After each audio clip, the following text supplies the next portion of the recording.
Moment of truth. Ooh! I didn't know it was RGB.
Moment of truth.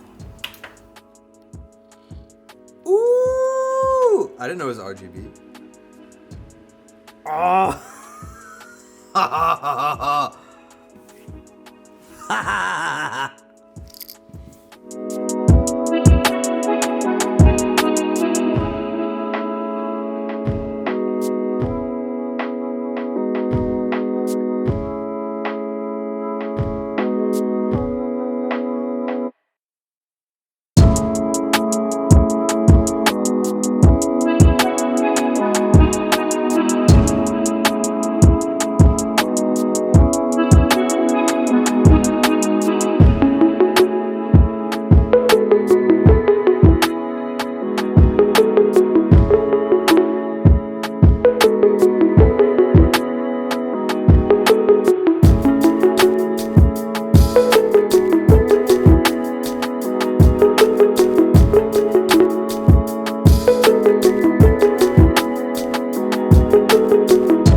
What's good, guys? Welcome back to another video, and in today's video I'll be talking about my brand new PC setup. Yeah, f1.4 is not the one. But I need to blur out the background because, well, that's my kitchen, so it's kind of messy. So what's up, guys? Welcome back to another video. So I've had a MacBook Pro, the 17 edition, I think. 2017 for the longest time, well, since 2017, and it's now 2020, and it was kind of annoying because literally 6 months after I bought my MacBook Pro, Apple then released the i9 variant that had 8 cores, and yeah, there were overheating issues, but I was a little bummed because like, oh, if I had just waited a little longer, I could have got a much better laptop. And that, I think, is the problem, is that technology took such a leap forward from when I bought my laptop that I had always been a little bit behind, but I stuck with it because it was good enough. On top of that, when I finished university, I did end up selling the desktop PC I had, and ever since that, I kind of regretted it. I went through this whole phase of like, oh, I had my Razer Blade, which I've since sold to, you know, because now I have this.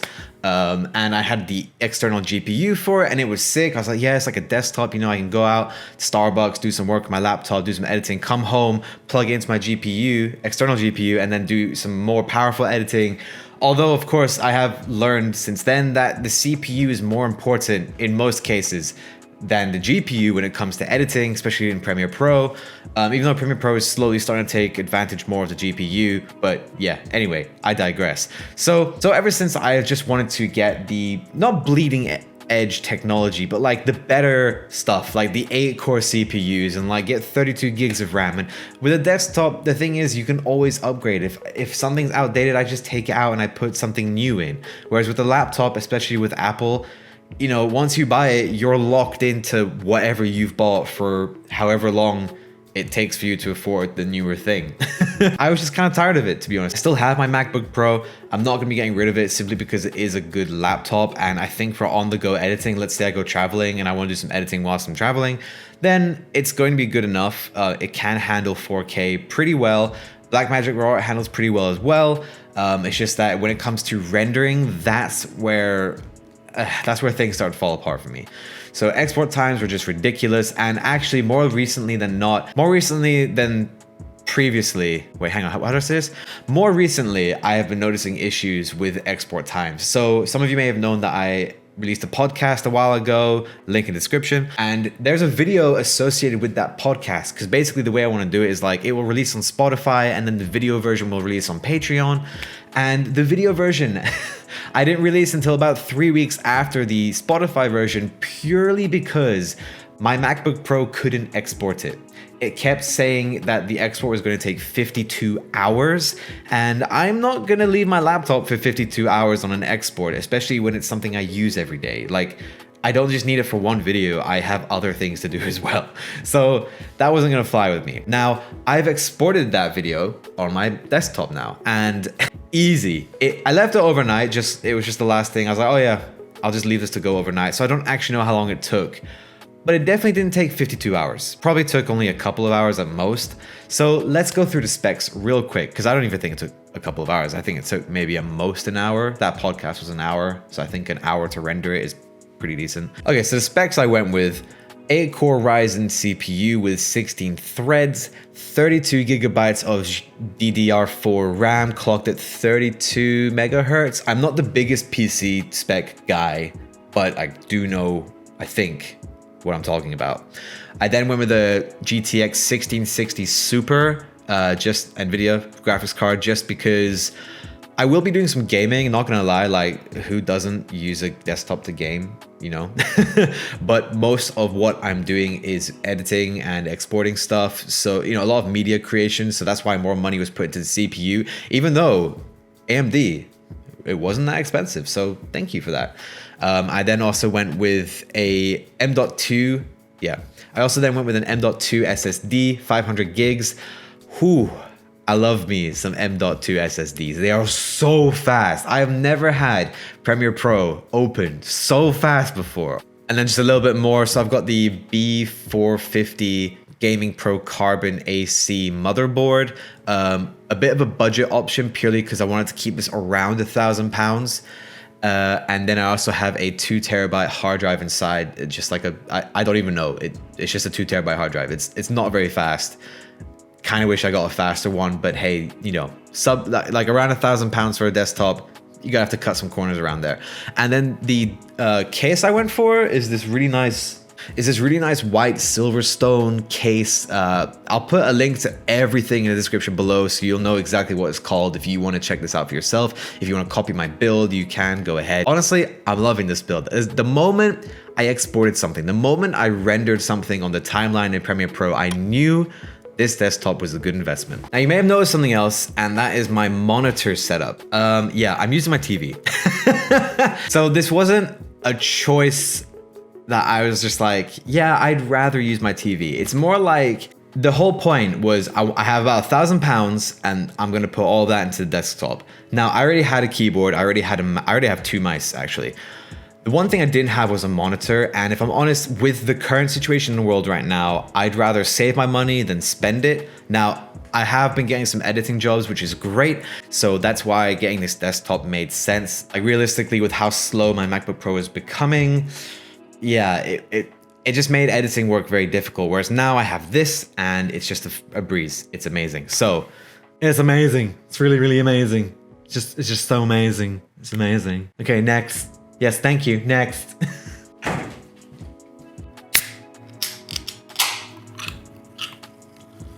Oh yeah. Okay, so let's take a look at some specs. Now, I don't really usually do like benchmarks and stuff. I don't fully understand it, but those of you watching probably will. So I ran a Cinebench score and here's what I got.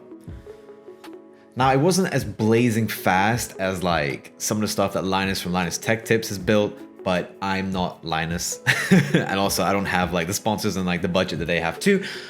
For a £1,000 PC, I think it performs really, really well. And honestly, it just does really, really well. Like running Premiere Pro itself is really smooth. Most of the time when I'm editing, I can just view stuff at full quality. And if I need to drop it, I only have to drop it down to half resolution. The only time I've had to drop things down to about a quarter resolution or even render them out to actually watch them back smoothly is when I'm stacking multiple 4K and even 8K layers of footage. So for example, the recent editing job I had to stack a lot because, well, it was a music video edit. And I also put in over a lot of effects and assets from Tropic Color. 20% off, link in the description below. And yeah, that's where it starts to be like, okay, you need to like drop the quality a little bit because I'm doing a lot of things here. I can't do it all at once, bro. But other than that, it performs really, really well. And the export time is where it shines because this 3-4 minute music video took like 2 minutes to export, and I was just blown away by that. Like before, it used to be like minimum the rendering time was at least an hour, and it's just nice to go from like I finished a long edit, I can export it and upload it within 10 minutes time. So yeah, this is my PC build, and honestly really happy with it. The only thing I'm looking forward to upgrading in the future is I want to add a lot more hard drives to it. So I've got how much space? How many drives? I've got 2 more. I've got 2 more bays for hard drives, and I've got like 3 bays for SSDs. So there's a lot of storage opportunity for this as well. I'm looking to get some faster hard drives as well. I'll keep the 2 TB I have, and then I'll probably only swap it out once I've filled up the other bays. But yeah, I'm looking to get like the 16 terabyte Iron Wolf Pro ones because those are like top of the line speeds. Kind of expensive, but 16 terabytes is a lot of space. Yeah, so I want to make this just like a memory machine and probably put those hard drives into a RAID or something like that, or maybe like fill up the SSD bays and make those a SSD RAID. I think that'd be a really cool idea too, because then what I could do is like put all my imported footage onto the SSD RAID, and then whilst I'm using the project files and the footage files, they'll be on the SSD. And when I'm done with the project, it's exported, it's either uploaded to YouTube or it's sent to the client and it's done. I can then put them onto a hard drive in my system or onto an external hard drive. And then, I think that should be a good workflow. And plus then it's just all on the computer. It's just kind of easier. But my main system is all off the M.2. So the M.2 SSD. So literally it will just never slow down. There won't be a bottleneck. The only bottleneck at the moment is that the way I work is I put all my footage onto the 2 terabyte hard drive, and that's kind of slow. But other than that, I'm really happy with this PC. So yeah, if you guys are looking to get a like budget-ish PC for around £1,000, around $1,000, links in the description below to everything that I bought. I'd really recommend it. So the last thing I would want to upgrade is the GPU. Like I said, it's a 1660 Super.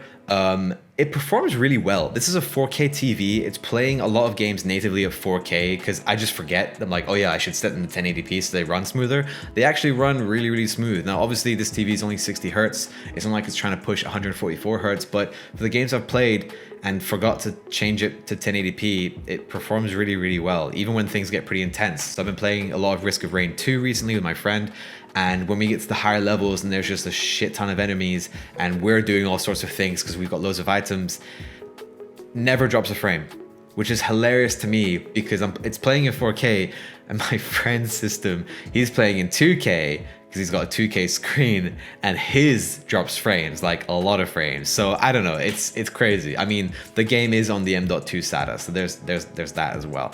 But yeah, if you guys want to cop the system for yourself, kind of a budget range PC, again, links in the description below.